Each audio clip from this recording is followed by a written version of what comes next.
Good day, creative friends. I hope you're doing well. So in this video, I'm going to be playing in my mini watercolor journal. And here's the palette or the colors that I've chosen.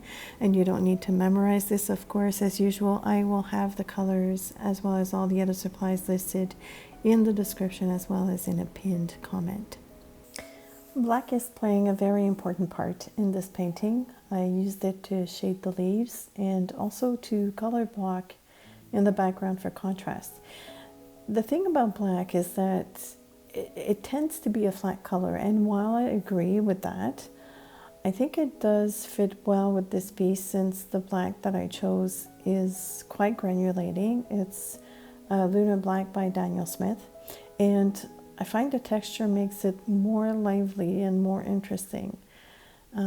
So it's not so flat. And I also used it to shade, which means that it's somewhat diluted. I won't be talking much in this video since this is not a complicated process. It's basically drawing a floral piece and then painting it in. It was pure indulgence for me. Sometimes getting lost in the fine-tuning and details and staying within the lines and trying to get nice, clean, and crisp lines is all that I need. But I'd be hard-pressed to talk about that and make it interesting to hear. So I won't subject you to that. I won't subject to empty words. I will put soft music in the background, and I hope that you'll enjoy watching this painting session. And I will be back towards the end.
Maybe I should have mentioned this at the beginning, but when I sketch a piece like this with several elements, I usually start by the biggest shapes and then I add the fillers. So for this one, I sketched the flower and the large leaves, and then I added the swirls and the branches. I think the most difficult part about this painting was going in between the leaves with black and trying to get crisp edges. That was kind of challenging, but I thrive on this. It makes me feel good when I achieve the result that I want. Again, this was pure indulgence. I also think that the black and the gold are what brings this piece together, and the cute white dots, of course, are also fun. And also going back in the flower and adding some shading with the lead pencil as opposed to more watercolor is very effective. And what's even better is that it's erasable. So if you make a boo-boo, you're not stuck with it permanently. You can still erase and do more mistakes and then keep on erasing. I'm saying this because that's what happened to me, but there's always a risk when you erase on watercolors, so try not to do it too much, but it's still available to you if you wish to do so. Anyways, this is the end of the video. I hope this was enjoyable for you to watch. I had fun making this piece, and I hope that, oh, look at that gold. It always stops me dead in my tracks. I just love it. I hope this gives you some ideas on how to use black. I'm not sure that a lot of people have black in their paint palettes, but in case you do and you don't know exactly what to do with black, that's one idea. As usual, thank you so much for watching. Of course, I want to say a big thank you to my awesome patrons for supporting my art over at Patreon. Have a beautiful and creative week. Please stay safe and healthy, and I will see you soon.